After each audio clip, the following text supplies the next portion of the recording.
Hello friends, कैसे हैं आप लोग? सब अच्छे हैं एकदम। चलिए हम लोग अपनी आज की क्लास स्टार्ट करते हैं। एक कॉन्ट्रैक्ट तब भी वैलिड होगा जब दोनों पार्टी को कुछ ना कुछ मिल रहा है, बदले में कुछ, यानी something in return is called the consideration. Section 10 के वैलिड एलिमेंट्स के अंदर कंसिडरेशन भी एक एलिमेंट है, और सेक्शन 25 भी कहता है कि ये contract without consideration will be void. General rule is no consideration, no contract, ex nihilo pacto non oritur action. Sir क्या बोला है? ये लैटिन में लिखा हुआ है जिसका मतलब होता है या contract without consideration is void ab initio। Section 25 बोलता है कि कोई भी कॉन्ट्रैक्ट बिना कंसिडरेशन के जो किया जाएगा वो void ab initio है। सर लो ऐसा क्यों बोल रहा है? क्योंकि देखो बेटा, ये ऐसा एक जो है प्रैक्टिकली माना जाता है कि कोई भी ह्यूमन बीइंग कोई भी काम बिना किसी अपने स्वार्थ के नहीं करता है। कुछ ना कुछ उसका पर्सनल बेनिफिट, कुछ इंटरेस्ट डायरेक्टली इनडायरेक्टली जुड़ा हुआ होगा, तभी वो कुछ काम करेगा, अदरवाइज वो किसी के लिए कुछ काम नहीं करता है। तो लो क्या बोल रहा है? लो बोल रहा है कि ठीक है, इनडायरेक्टली कुछ इंटरेस्ट हो या नहीं हो, हमारे को कुछ ना कुछ डायरेक्ट इंटरेस्ट दिखना चाहिए, यानी कि दोनों तरफ से कुछ ना कुछ कंसिडरेशन होना चाहिए, समथिंग इन रिटर्न होना चाहिए, तो ये एक वैलिड कॉन्ट्रैक्ट बन पाएगा। अगर समथिंग इन रिटर्न नहीं है तो कॉन्ट्रैक्ट वॉइड हो जाएगा, कॉन्ट्रैक्ट की कोई वैलिडिटी नहीं रह पाएगी। सर ऐसा क्यों? सर कुछ केसेस के अंदर सर कई बार लोग काम करते हैं, हमने मूवीज के अंदर देखा है, लव के अंदर लोग कुछ भी कर सकते हैं। तो यस बेटा, here are some exceptions to the rule no consideration no contract. यानी कि हम लोग आज बात करने वाले हैं कि वैसे तो जनरल रूल है no consideration no contract, but हम लोग ये बात करने वाले हैं कि कुछ ऐसे एग्रीमेंट्स भी हैं जिनके अंदर बिना कंसिडरेशन के भी एक वैलिड कॉन्ट्रैक्ट बन सकता है।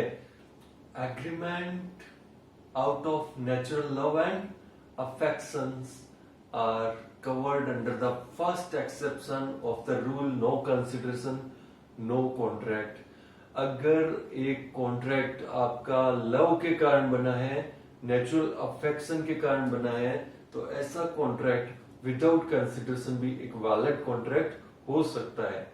जैसा कि अभी आपका क्वेश्चन था कि सर कॉन्ट्रैक्ट जो है वो लव के अंदर तो हो सकता है कि हमने, तो लॉ ने भी उसको एक्सेप्ट किया है। लॉ कह रहा है कि अगर नेचुरल लव एंड अफेक्शन के कारण कॉन्ट्रैक्ट बन रहा है आप लोग के बीच में, तो वो कॉन्ट्रैक्ट वैलिड हो सकता है, बट उसके वैलिड होने के लिए कुछ कंडीशंस हैं। वो कंडीशंस और पूरा डिटेल के अंदर हम लोग डिस्कस करने वाले हैं।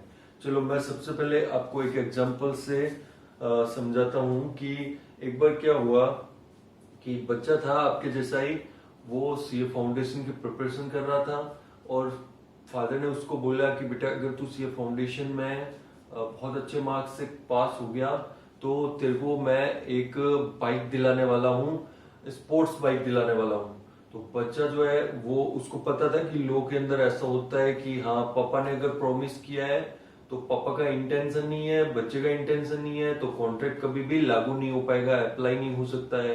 तो बच्चा समझदार था, उसने लॉ की क्लास अच्छे से अटेंड की थी। बच्चे ने कहा ये तो ऐसे तो पार नहीं पड़ना है, पापा बाद में अपने प्रॉमिस से मुकर जाएंगे, तो क्यों ना कुछ ऐसा किया जाए। तो उसने क्या किया, उसने पापा को बोला कि पापा मेरे को प्रॉमिस करो, आप लोग आप पक्का प्रॉमिस करो। तो father promised in writing, father ने उसको राइटिंग में प्रॉमिस किया। बच्चे ने उसको क्या किया, बच्चा उसको लेके गया, उसको कोर्ट के अंदर उसको रजिस्टर्ड करवा दिया। तो उसने उसको रजिस्टर्ड करवा करके संभाल के रखा अपने पास में, ठीक है।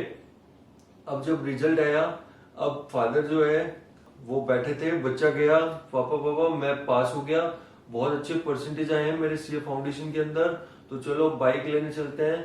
अब पापा जो है, पापा ने बाइक दिलाने की इंटेंशन थी नहीं उनकी, तो पापा ने उसको बोला बेटा अभी तो धंधा बड़ा मंदा है, तो तू एक काम कर, तू इंटर भी क्लियर कर ले, उसके बाद में तेरे को बाइक दिलाते हैं।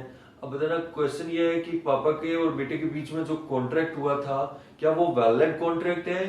क्या वो बेटा अपने पापा को कोर्ट में लेके जा सकता है? The answer is yes, this is covered in the exception 1। Father को क्या मिल रहा है बदले में? कुछ नहीं मिल रहा है, लेकिन फिर भी कॉन्ट्रैक्ट वैलिड होगा क्योंकि ये फर्स्ट एक्सेप्शन में कवर होगा।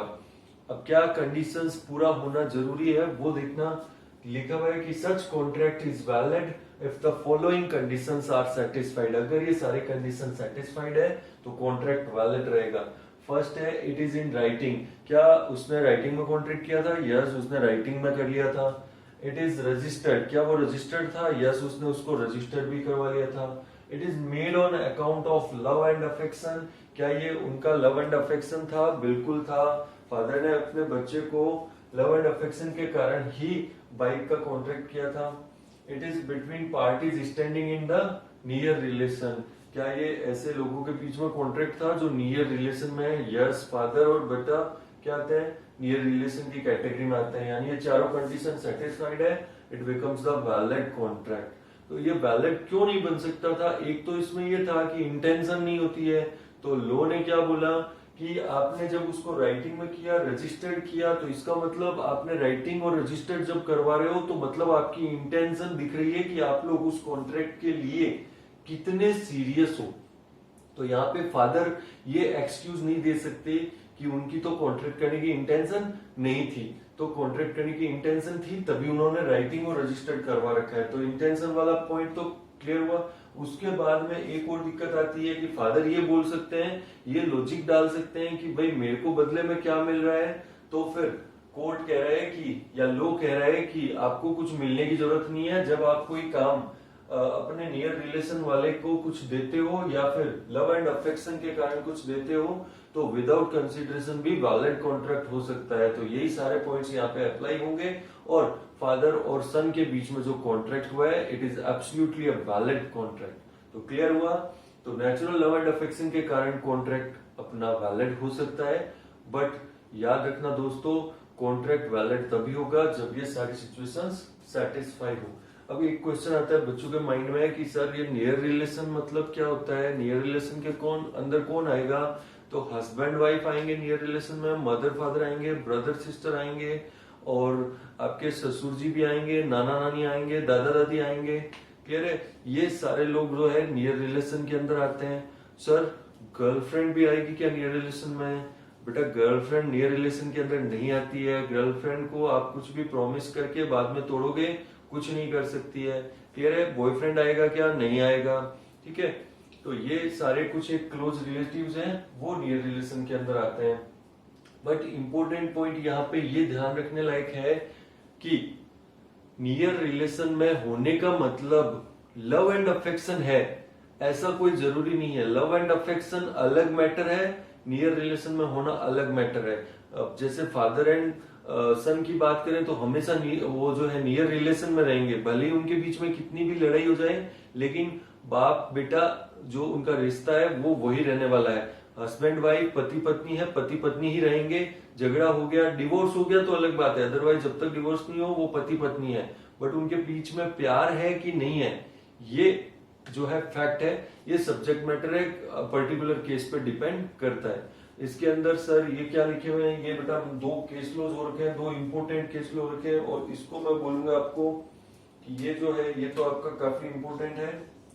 तो आप लोग इसको चाहो तो याद भी रख सकते हो अगर आपको याद रहे तो, ठीक है। और अगर नहीं रहता है तो कोई टेंशन लेने का जरूरत नहीं है, खाली इसका क्रक्स समझ लो। देखो क्या हुआ, ये केस लो था पूनो बीबी वर्सेस फयाज बख्श का। इसके अंदर जो हस्बैंड वाइफ है उनका मतलब नया नया शादी हुआ था, तो जो है नया नया शादी हुआ था तो उस टाइम जो है बड़ा प्रेम होता है दोनों के बीच में और काफी अच्छी बॉन्डिंग रहती है उस टाइम।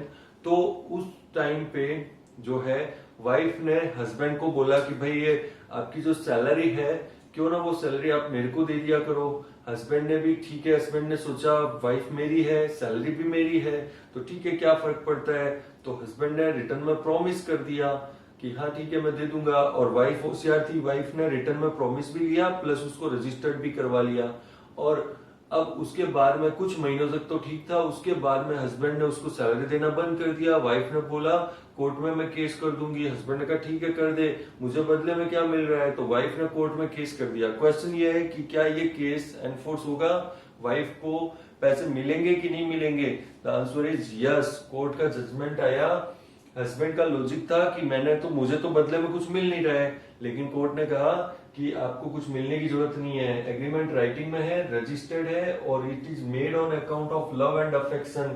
क्या उन दोनों के बीच में लव एंड अफेक्शन था कि नहीं जब एग्रीमेंट किया था? तो बिल्कुल था। नई नई शादी हो रखी थी, लव एंड अफेक्शन था, इसी के चक्कर में हस्बैंड ने किया था। और नियर रिलेशन तो है ही है, हस्बैंड वाइफ है, नियर रिलेशन है, तो चारों कंडीशन सेटिस्फाइड है, कॉन्ट्रैक्ट एनफोर्स होगा। उसके बाद में एक और केस लो हो रखा है कि इस केस के अंदर हस्बैंड वाइफ, वही हस्बैंड वाइफ है और उनके बीच में कुछ झगड़ा हो गया, डिस्प्यूट हो गया, तो उन्होंने हस्बैंड वाइफ ने अलग होने का फैसला किया। अलग मतलब अलग अलग रहेंगे बट डाइवोर्स नहीं देंगे एक दूसरे को।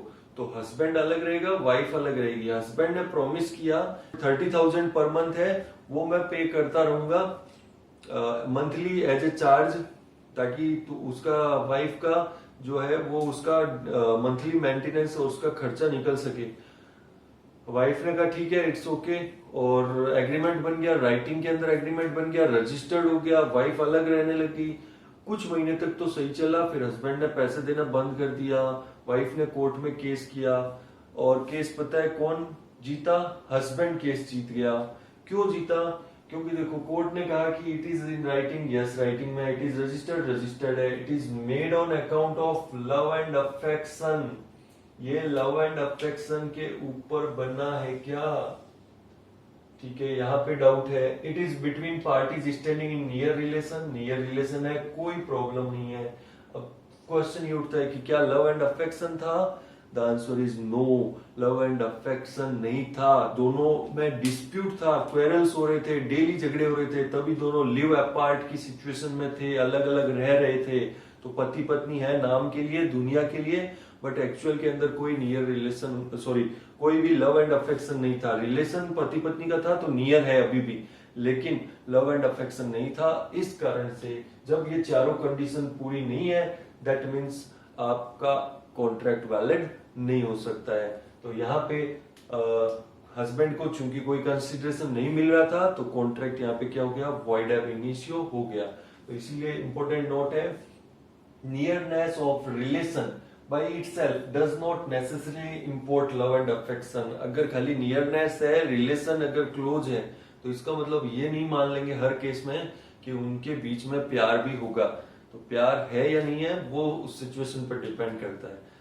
Next is agreement to compensate for past voluntary services.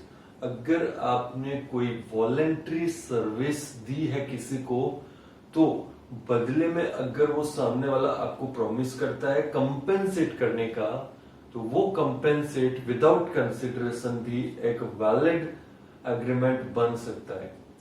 Sir कैसे? जैसे मान लो आपको एक नोटों से भरा हुआ बैग मिल जाता है रास्ते पे, तो आप क्या करोगे? सर हम लोग पार्टी करेंगे उसका। बेटा आप लोग अच्छे खानदान से बिलोंग करते हो? हाँ सर हाँ। तो अच्छे खानदान के बच्चे क्या करेंगे? वो बैग है किसका है, कुछ उसके अंदर कुछ ऐसा खोजने की कोशिश करेंगे जिससे उसका ट्रू ऑनर की तलाश हो सके। तो हम लोगों ने उसका ट्रू ऑनर खोज लिया और वो हम उस आदमी तक पहुंचाएंगे। और जब उस आदमी को हमने वो नोटों से भरा हुआ बैग दिया, उसमें काफी 10 लाख रुपए थे मान लो, तो वो आदमी आपसे इतना खुश होता है, इतना इम्प्रेस होता है कि वो आपको बोलता है कि I will pay you ₹1 lakh. मैं आपको 1 लाख रुपए दूंगा। आप चाहते तो 10 लाख रुपए चोरी कर सकते थे, बट तुम लेके आए हो मेरे लिए, तो मैं 1 लाख रुपए देने का प्रॉमिस करता हूँ। अब बताना बदले में उसको क्या मिल रहा है? बदले में उसको क्या मिल रहा है? कुछ नहीं मिल रहा है सर। क्या आप जब वो उसको नोटों का बैग दिया तो आप कुछ एक्सपेक्ट किए थे कि हमें कुछ लेंगे, हम कुछ चार्ज कर सकते हैं उससे? नहीं कर सकते हैं। वो जो आपने सर्विस दी वो क्या थी? वॉलंटरी सर्विस थी, विच इज लीगली और morally you are required to do. वो आपने वो काम किया जो आपका लीगली ड्यूटी थी, मोरली आपकी ड्यूटी थी, आपने किया, आपने कोई कंसिडरेशन एक्सपेक्ट नहीं कर रखा था, वो काम वहीं खत्म हो गया। आपने अच्छाई का काम किया, काम खत्म। अब जब वो 1 लाख रुपए आपको दे रहा है तो बदले में आप तो उसको कुछ नहीं दे रहे हो। वो जो आपने काम किया था वो तो वॉलंटरी था, उसके लिए आप कोई कंसिडरेशन चार्ज नहीं कर सकते हो, ठीक है। बट अब वो खुद अपनी इच्छा से आपको कंपेंसेट करना चाहता है, तो बदले में आप लोग कुछ नहीं दे रहे हो। आपने क्या किया था, पास्ट वॉलंटरी सर्विस दी थी, आपने जो सर्विस दी थी वो वॉलंटरी सर्विस थी, बट अब वो आपको प्रॉमिस कर रहा है कि 1 लाख रुपए दूंगा। अब बताना, can you claim that money? The answer is yes, you can claim that money. बदले में उसको क्या मिल रहा है, कुछ मिलने की जरूरत नहीं है। लो क्या कह रहा है कि सच एग्रीमेंट इज वैलिड इफ, आपने वो काम वॉलंटरीली किया है, यस बिल्कुल वॉलंटरी किया था। It is a promise to compensate for voluntary service, यानी कि ये उसने, आपने जो वॉलंटरी सर्विस की थी उसके लिए उसने प्रॉमिस किया है आपको। कह रहे आप मांग नहीं सकते, लेकिन सामने वाला खुद अगर प्रॉमिस कर दे तो वो वैलिड एग्रीमेंट बन जाता है। The person who is to be compensated has already done something voluntarily, जिस पर्सन को कंपेंसेशन मिलने वाला है उसने ऑलरेडी कुछ ना कुछ वॉलंटरी काम कर रखा है, यानी आपने जो पास्ट सर्विसेज दी थी। इसीलिए इंडिया के अंदर कंसिडरेशन जो है पास्ट, प्रेजेंट, फ्यूचर तीनों तरह की हो सकती है। तो यहाँ पे जो लॉ है वो ये मान रहा है कि आपने जो वॉलंटरीली पास्ट सर्विस दी थी वो भी एक तरह का कंसिडरेशन था, पास्ट कंसिडरेशन था आपकी तरफ से। बदले में आपको कुछ मिलना नहीं था उससे, लेकिन अब अगर वो देना चाहता है तो yes, it is a valid contract. The act done must be lawful, आपने जो काम किया था वो इलीगल, अनलॉफुल ऐसा कुछ नहीं होना चाहिए कि आपने कुछ इलीगल काम किया उसके लिए अब आपको इनाम मिल रहा है कि बेटा बहुत अच्छा किया तुमने, मेरे दुश्मन को मार दिया तो मैं तुम्हें पैसे दूता हूँ खुश होकर के। तो ऐसा काम नहीं होना चाहिए, कुछ मारने वारने का, अच्छा काम होना चाहिए, लॉफुल काम होना चाहिए। कोई दिक्कत नहीं है, आपको पूरा पैसा मिल सकता है इसके अंदर। Contract will be valid. Sir एक दो एग्जांपल और दो। मान लो कोई आदमी तालाब के अंदर डूब रहा था, आपने उस आदमी को बचाया, तो वो आपको बहुत थैंक यू बोला। जान बचने के बाद में उसने कहा कि तुमने मेरी जान बचा ली, मैं तुम्हारे को 21,000 रुपए इनाम दूंगा। आपने कहा ठीक है मैं एक्सेप्ट करता हूं। अब बताना ये कॉन्ट्रैक्ट वैलिड है? Yes, contract is valid. क्यों? क्योंकि पास्ट वॉलंटरी सर्विस आपने उसको दी थी, उससे खुश होकर के वो आपको पैसे दे रहा है, तो कोई दिक्कत नहीं है। एक बार एक आदमी ने अपना बेटे को कहीं बाहर पढ़ने के लिए भेजा, वहां पे उसके दोस्त के पास में वो बच्चा रहता था और दोस्त ने वॉलंटरीली उसकी पढ़ाई का सारा खर्चा उठाया, सारा जो भी खर्चा लगा वो दोस्त उठाता है। तो जो लड़के का फादर था उसने अपने दोस्त को प्रॉमिस किया कि I will pay you the sufficient amount, या फिर कुछ अमाउंट बोला, 2 लाख 4 लाख रुपए पे करूंगा क्योंकि तुमने मेरे बच्चे का बहुत ध्यान रखा, तुमने अपना वॉलंटरीली इतना सर्विस दिया।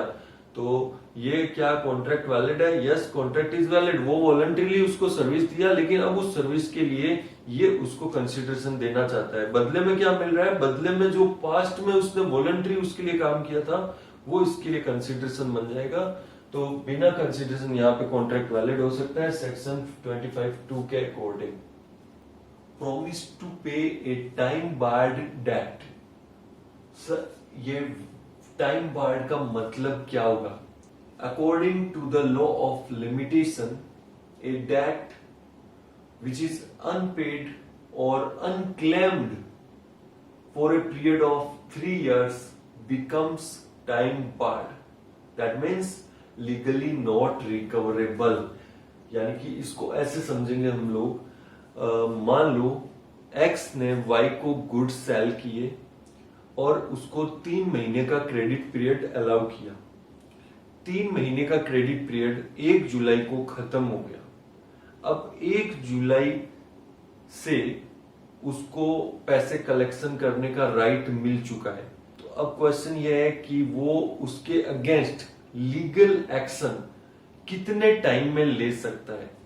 तो उसके लिए लॉ ऑफ लिमिटेशन लग जाता है। लॉ ऑफ लिमिटेशन अपने को काफी सारी चीजों की टाइम पीरियड के बारे में बात करता है।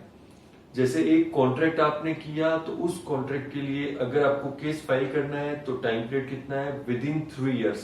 तो यहां पर अगर आप उस डेटर के अगेंस्ट 3 साल तक कोई भी केस फाइल नहीं करते हैं, आप लीगल प्रोसीडिंग स्टार्ट नहीं करते हैं, तो डेट हो जाएगा टाइम बैड। और जब एक बार डेट टाइम बैड हो जाता है then debtor is not bound to pay, और आप उससे मांग नहीं सकते, डेटर आपको पे करेगा नहीं, लीगली आप कुछ नहीं कर सकते हैं, डेट आपका बन गया टाइम बार्ड इररिकवरेबल। तो क्लियर हुआ। तो 3 इयर्स के पीरियड, सर 3 साल में कलेक्शन हो ऐसा जरूरी नहीं, कलेक्शन जरूरी नहीं है, बट 3 साल खत्म होने से पहले पहले, यानी अभी 1 जुलाई 2020 से लेकर के 3 साल आपके खत्म होने वाले हैं 30 जून 2021-22-23 को, 30 जून 2023 को आपको केस एनी हाउ फाइल हो जाना चाहिए। उसके बाद में आप लोग केस फाइल ही नहीं कर सकते, कोर्ट आपका केस एक्सेप्ट ही नहीं करेगा। कोर्ट को बेटा, कोर्ट में सर ऐसा क्यों है, तो जब आप 3 साल का एक लॉजिकल टाइम दिया है, आप लोग 10 साल बाद जाकर के बोलोगे हो सकता है उसने जिसने डेट लिया था उसकी डेथ हो जाए, फिर आप कोर्ट को बोलते हो कि उसने 10 साल पहले किया था। कोर्ट क्या करेगा, कोर्ट में ऑलरेडी 10 लाख मुकदमे पेंडिंग पड़े हैं, तो कुछ लिमिटेशंस होना जरूरी है। तो लॉ ऑफ लिमिटेशन ये लिमिटेशन लगाता है 3 साल की। तो अब क्वेश्चन ये उठता है कि सर लेकिन 3 साल बाद हम लीगली नहीं ले सकते, बट अगर सामने वाला अपनी इच्छा से अपने को देने के लिए तैयार है, वो प्रॉमिस करता है कि मैं दे दूंगा, तो क्या वैलिड कॉन्ट्रैक्ट बन सकता है? द आंसर इज यस, बन सकता है। विदाउट कंसिडरेशन भी वैलिड कॉन्ट्रैक्ट बन सकता है। अब एक्स ने वाई को सेल किया था, वाई अब उसको आकर के बोलता है कि भाई मैं तेरे को पैसे देना चाहता हूँ, रिटर्न में प्रॉमिस करता है, रिटर्न में होना जरूरी है, ठीक है, रिटर्न में प्रॉमिस करता है और बोलता है कि मैं पैसे दे दूंगा। क्या ये वैलिड कॉन्ट्रैक्ट है? Yes, it is a valid contract. क्यों है सर वैलिड कॉन्ट्रैक्ट? बदले में क्या मिल रहा है? क्योंकि देखो एक्स ने जो गुड्स सेल किए थे वो तो खत्म हो चुका है, वो तो टाइम बार्ड हो चुका है, यानी एक्स लीगली कुछ लेने के लिए इलिजिबल नहीं है, बट वाई उसको फिर भी पैसे दे रहा है, तो एक्स बदले में कुछ नहीं दे रहा है, ठीक है। एक्स का जो लेने का राइट था वो तो खत्म हो गया, अब वाई उसको क्या दे रहा है, बिना कंसिडरेशन के उसको पैसे चुका रहा है। तो लॉ जो है वो कहता है कि यस कॉन्ट्रैक्ट वैलिड हो सकता है, but it relates to a debt which could not be enforced by a creditor because of limitation. लेकिन ये किसके बदले में भुगतान है? जो पुराना डेट था उसके बदले में भुगतान हुआ है, तो ठीक है, कोई दिक्कत नहीं है। बट लीगल रूल्स क्या है? राइटिंग में होना जरूरी है। सर रजिस्टर्ड होगा नहीं होगा तो भी चलेगा, रजिस्ट्रेशन कंपल्सरी नहीं है, बट राइटिंग में जरूरी है, और it is signed by the debtor और हिज एजेंट, डेटर या उसके एजेंट के द्वारा साइंड होना चाहिए। इसके अंदर एक चीज आप लोग हमेशा ध्यान रखना कि टाइम बार्ड डेट के अंदर आप लोग जो है अगर इसका टाइम बार्ड डेट चुकाने का प्रॉमिस है, वो उस पर्टिकुलर जिसने डेट लिया था डेटर के, अगर किसी किसी रिलेटिव ने अगर प्रॉमिस किया है तो वो प्रॉमिस एनफोर्स नहीं हो सकता है, ध्यान रखना। एक बार हस्बैंड जो लोन ले रखा था, हस्बैंड की वाइफ प्रॉमिस करती है कि मैं पे कर दूंगी, तो ये आपका वैलिड नहीं माना जाएगा, ठीक है। अच्छा, एक मेरे को एक पुरानी कहानी याद आ रही है। एक बार एक दुकानदार जो था वो दुकान पे बैठा था, एक कोई आदमी आया और वो उसको जो है उसने 10,000 रुपए दिए। तो कह रहे क्या ये किस बात के 10,000 रुपए दे रहे हो? तो उसने कहा कि ये जो है मैंने आज से 15 साल पहले आपके यहाँ से सामान परचेज किया था और मैं उस टाइम आपके पैसे खा गया था। उस टाइम आप नहीं थे, आपके फादर यहाँ पे दुकानदारी करते थे।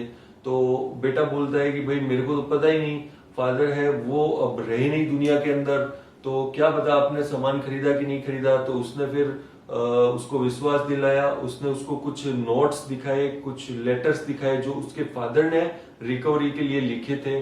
तो उसने कहा कि ये डेट टाइम बार्ड हो चुका है। तो बेटा बोलता है कि ठीक है भाई, आप मेरे को देना चाहते हो तो अच्छी बात है, बट आप देना क्यों चाहते हो? मुझे तो पता भी नहीं था कि 10,000 रुपए आप देने वाले हो, तो आप क्यों देना चाहते हो? तो वो कहता है कि भाई ठीक है, रुपए देने का लीगली कोई मेरी रेस्पॉन्सिबिलिटी नहीं थी, बट मुझे लगता है कि किसी का भी पैसा डुबाना या मतलब खा जाना बहुत बड़ा पाप है, और नेक्स्ट जन्म के अंदर इसका 4 गुना पैसा चुकाना पड़ता है। तो इसलिए मैं अपना हिसाब बराबर करना चाहता हूं। तो बेटा ये ऐसी भी फीलिंग्स हो सकती है किसी के माइंड के अंदर। ये मैं आपको इसलिए बता रहा हूं कि वो अपनी इच्छा से पैसा, आप पूछोगे कि सर जब टाइम बार्ड हो गया तो सामने वाला क्यों चुकाएगा, लेकिन ऐसी उसकी इच्छा हो सकती है, हो सकता है वो आपसे इन फ्यूचर में फिर से बिजनेस रिलेशन चाहता हो, लेकिन जब तक वो पैसे खाए हुए देगा नहीं तो आप मांग नहीं रहे हो, बट आप उसके साथ बिजनेस रिलेशन नहीं रखते हो, इसलिए वो हो सकता है कि आपको पैसे देता हो। तो ऐसा कॉन्ट्रैक्ट अगर रिटर्न में है तो वैलिड होगा। और नेक्स्ट पॉइंट है डोनेशन एंड गिफ्ट्स।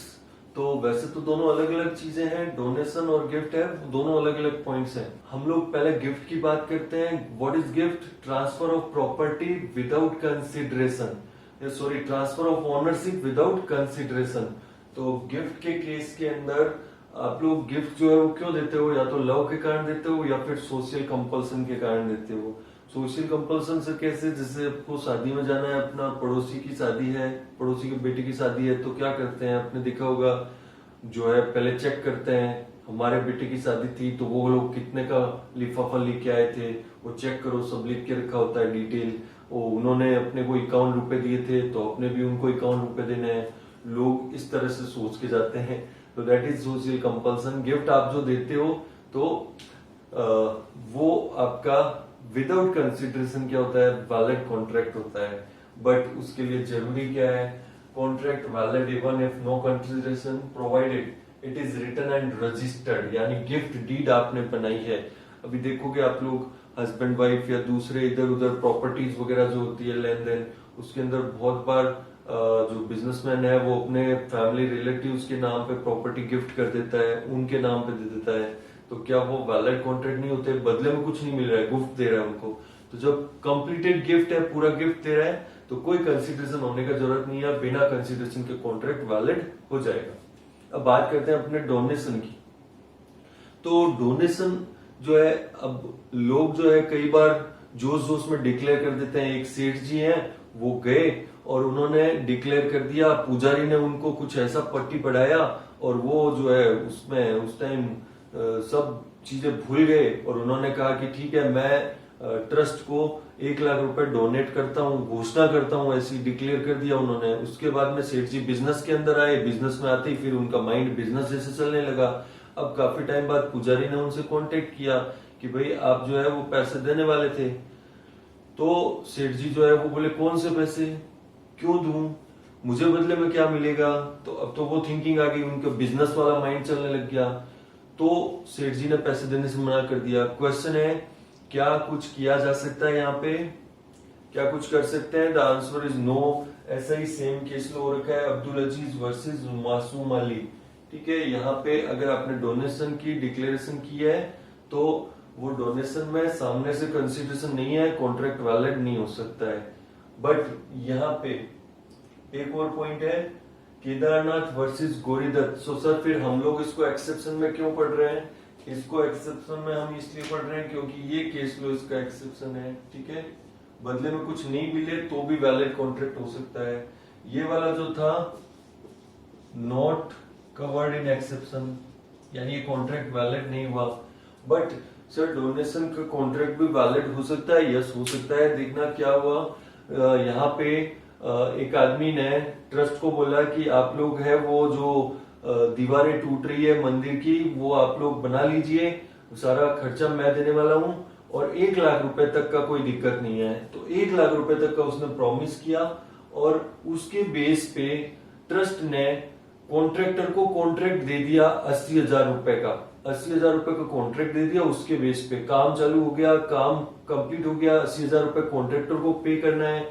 अब जब इस आदमी से बोला कि भाई पैसे दो, आपने प्रॉमिस किया था कि 1 लाख तक का कंस्ट्रक्शन मैं करवाऊंगा, रिपेयरिंग मैं करवाऊंगा, तो ये आदमी मना कर देता है। कोर्ट में केस गया, कोर्ट ने डिसाइड किया कि जब आपने डोनेशन का डिक्लेरेशन दिया और उसके फेथ पे अगर वाकई में कुछ काम हो गया है तो फिर वो काम आपके लिए एक कंसीडरेशन माना जाएगा। तो जो 80,000 रुपए एक्चुअल के अंदर स्पेंड हो चुके हैं वो आपके लिए कंसीडरेशन है। अब आपको कितने रुपए देने के लिए बोला? उसको 80,000 रुपए आपको उसको पे करने पड़ेंगे। ठीक है, बहुत सारी सिचुएशन बन सकती है। आपने 1 लाख रुपए की डिक्लेरेशन की, काम हुआ 0 रुपए का, काम हुआ 0 रुपए का, तो आप कितने लायबल हो? 0, आपको कुछ नहीं देना। काम हुआ 80,000 का, कितने लायबल हो, 80,000 देना पड़ेगा। काम हुआ 1,50,000 का, कितना देना पड़ेगा आपको, 1 लाख का, क्योंकि आपकी प्रॉमिस 1 लाख की थी। क्लियर है? तो काम कितना हुआ है उस पर डिपेंड करता है। अगर कुछ काम हो गया आपकी प्रॉमिस के फेथ पे, तो फिर आपको पे करना ही पड़ेगा। डोनेशन वाले केस के अंदर एक चीज हमेशा ध्यान रखना कि अगर डोनेशन के फेथ पे अगर सामने वाले ने कोई लाइबिलिटी इनकर कर ली है, तो उतनी लाइबिलिटी तक जो डोनर है उसके साथ एक वैलिड कॉन्ट्रैक्ट बन जाएगा, उसको कंपेंसेट करना ही पड़ेगा। ठीक है, चलिए नेक्स्ट पॉइंट अपने पढ़ते हैं, ग्रेट्यूटियस बेलमेंट। बेलमेंट क्या होता है? जैसे आप लोग किसी से कुछ भी सामान, आपने अपने दोस्त से किताब पढ़ने के लिए, ये बेलमेंट है। आपने फ्रेंड को बाइक दी, वो क्या है, बेलमेंट है। आपका पेन आपने लिखने के लिए फ्रेंड को दिया, वो क्या है, बेलमेंट है। और जब आप धोबी को कपड़े देते हो प्रेस करने के लिए, वो भी बेलमेंट है। सुनार को आपने सोना दिया, ये भी बेलमेंट है। बट फर्क ये है कि जब आप फ्रेंड को कुछ दे रहे हो या अपने पड़ोसी को कुछ दे रहे हो, तो वो निःशुल्क होता है, यानी कि जिसको बोलते हैं ग्रेट्यूटियस। ग्रेट्यूटियस मीन्स निःशुल्क। और जब आप धोबी को दे रहे हो तो वो पैसे लेकर के सर्विस दे रहा है। ठीक है, तो वो तो ठीक है, वैलिड होगा, लेकिन निःशुल्क जो आपने बेलमेंट किया है वो भी क्या होता है, वो भी वैलिड होता है। सर एक्चुअली सर समझ नहीं, बेलमेंट क्या होता है? बेलमेंट यानी कि आप सामान को सेल नहीं कर रहे हो, बट यूज करने के लिए किसी और को दे रहे हो, या किसी और पर्पस के लिए सामान जब किसी और को देते हो, अपना सामान, तो उसको बोलते हैं बेलमेंट। ठीक है, तो बेलमेंट का कॉन्ट्रैक्ट विदाउट कंसिडरेशन भी वैलिड होगा। No consideration is required in case of gratuitous bailment. Bailment दो तरह का होता है, एक पैसे लेकर के, एक बिना पैसे। तो अपने बिना पैसे की बात कर रहे हैं। अब एक बार सरिता जी अपनी पड़ोसी के पास जाते हैं, उनके घर पे कुछ गेस्ट आए थे, उन्होंने उनका क्रोकरी सेट उससे लिया और उसको यूज किया, और वो बहुत महंगा क्रोकरी सेट था। बाद में वो क्रोकरी सेट टूट गया। क्वेश्चन ये है कि क्या सरिता जी को पैसे देने पड़ेंगे? आंसर इज यस, पैसे देने पड़ेंगे। जब वो उससे क्रोकरी सेट मांग के लेके गई यूज करने के लिए, तो यहाँ पे एक कॉन्ट्रैक्ट हो गया, बेलमेंट का कॉन्ट्रैक्ट। और बेलमेंट का कॉन्ट्रैक्ट ये कहता है कि अगर आपने किसी का सामान यूज करने के लिए लिया है, तो आपकी जिम्मेदारी है कि आप उसको अच्छे से रखोगे। अगर कुछ भी टूट फूट हुआ तो आपको उसको कंपेंसेट करना पड़ेगा। तो it is a valid contract. आपका फ्रेंड आपसे कार लेके गया, उसने कार का एक्सीडेंट कर दिया, अब जो भी खर्चा होगा आपके फ्रेंड को उसको पे करना पड़ेगा, क्योंकि वो एक वैलिड कॉन्ट्रैक्ट था। ठीक है, तो बेलमेंट के केस में आपका कंसिडरेशन है चाहे नहीं है, कॉन्ट्रैक्ट वैलिड होता है, और आपको अगर कुछ भी नुकसान हो जाए तो आप सामने वाले पे केस फाइल कर सकते हो। ठीक है, and the last one is contract of agency. Agency के केस में section 185 of the contract act, जो स्पेशली एजेंसी से रिलेटेड डील करता है, उसके अंदर लिखा हुआ है कि आपको एजेंसी के कॉन्ट्रैक्ट के लिए कोई कंसिडरेशन की जरूरत नहीं है। For appointing an agent no consideration is required. Sir एक एग्जांपल दे दो। एग्जांपल बेटा एकदम सिंपल है। मान लो मेरे को अपना जो है एक प्लॉट बेचना है, उस प्लॉट बेचने के लिए मैं आपको बोलता हूँ, मेरे फ्रेंड को बोलता हूँ कि भाई ये प्लॉट मेरे को बेचना है। अब वो प्लॉट बेचने के लिए वो मेरा क्या अपॉइंट कर दिया, मैंने उसको एजेंट अपॉइंट कर दिया। वो उस प्लॉट के लिए बहुत सारे कस्टमर लेकर के आता है, मुझे वो कोई पसंद नहीं आया कस्टमर, मैंने सेल किया चाहे नहीं किया, उसने मेरे लिए एजेंट की तरह काम किया, बट मैंने उसको कोई पैसा नहीं देने वाला है।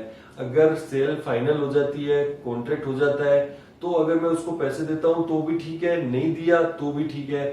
यानी कि एजेंट बनाने के लिए कोई कॉन्ट्रैक्ट देने की जरूरत, कोई पैसे देने की जरूरत नहीं होती है। तो ये थे no consideration no contract rule के एक्सेप्शंस। क्या क्या एक्सेप्शंस हमने देखे, फटाफट से एक बार रिकैप करते हैं कि ये क्या देखे हमने, validity of a contract without consideration. Consideration नहीं है फिर भी कॉन्ट्रैक्ट वैलिड होगा। कब कब? पहला नेचुरल लव एंड अफेक्शन के केस में। दूसरा हमने देखा फॉर पास्ट वॉलंटरी सर्विसेज के लिए अगर कुछ मिल रहा है तो वैलिड हो सकता है। फिर हमने देखा पेमेंट फॉर टाइम बाय डेट के लिए अगर प्रॉमिस किया है किसी ने पेमेंट का तो वैलिड हो सकता है। फिर हमने देखा डोनेशन और गिफ्ट के केस में वैलिड हो सकता है। फिर हमने देखा बेलमेंट हो सकता है, और एजेंसी का कॉन्ट्रैक्ट विदाउट कंसिडरेशन वैलिड हो सकता है। तो चलिए आज की क्लास में हम लोग इतना ही काम कर रहे हैं। नेक्स्ट क्लास में हम लोग कंसीडरेशन का पूरा कंसेप्ट कंप्लीट करेंगे। मिलते हैं नेक्स्ट क्लास के अंदर। Bye bye.